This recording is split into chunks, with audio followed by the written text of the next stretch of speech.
Hello guys, কি অবস্থা সবার? আশা করছি সবাই খুবই ভালো আছেন। তো চলে আসলাম আগামীকালকের আবহাওয়ার সর্বশেষ আপডেট নিয়ে। ঢাকা, ময়মনসিংহ, চট্টগ্রাম, বরিশাল, সিলেট, খুলনা এইসব জায়গায় বৃষ্টিপাতের সম্ভাবনা কোথায় কীরকম থাকতে পারে সেই সম্পূর্ণ বিষয়টি আজকে আপনাদের সাথে আলোচনা করব। চলুন তাহলে আমরা আজকে উপগ্রহ চিত্র থেকে দেখে নিই যে কোথায় কোথায় আবহাওয়ার অবস্থা কেমন আছে।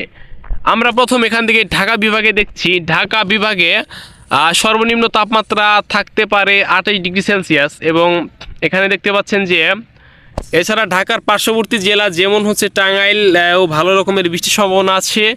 এছাড়া ভাকুরতা, হজরতপুর, চান্দহর, ঘাটারচর, কেরানীগঞ্জ এই অঞ্চলেও কিন্তু সারাদিনে হালকা থেকে মাঝারি ধরনের বৃষ্টি হবার সম্ভাবনা রয়েছে। এখান থেকে যদি দেখি যে ঢাকা, ঘাটারচর, হজরতপুর, ঠিক আছে, ভাকুরতা, এখানে কিন্তু প্রচুর পরিমাণে বৃষ্টি হওয়ার সম্ভাবনা আছে। তো যাই হোক, এখন আমরা এখান থেকে বরিশাল ডিস্ট্রিক্টে দেখি কী অবস্থা আছে।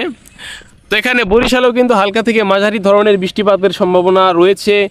দেখতে পাচ্ছেন বরিশালের পাশে কীর্তনখোলা, এছাড়া চরমোনাই এই অঞ্চলেও কিন্তু হালকা থেকে মাঝারি ধরনের বৃষ্টি সারাদিন হতে পারে।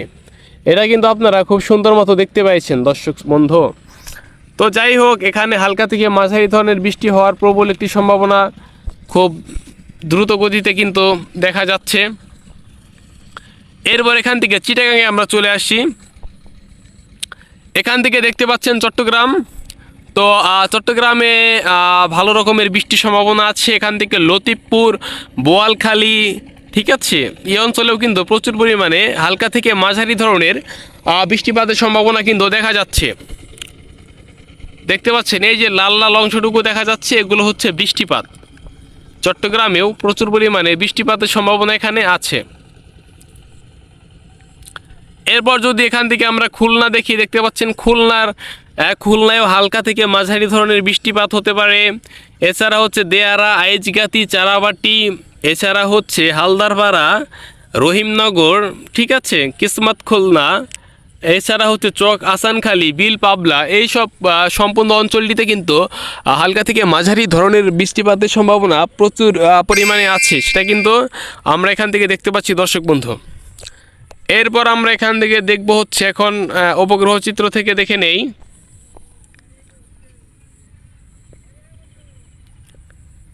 সিলেট, তো সিলেটেও কিন্তু হালকা থেকে মাঝারি ধরনের বৃষ্টিপাতের সম্ভাবনা আছে। যাই হোক, কালকে আপনারা দেখতে পাচ্ছেন যে বর্তমানে কিন্তু সিজনটা তেমন একটি ভালো নয়।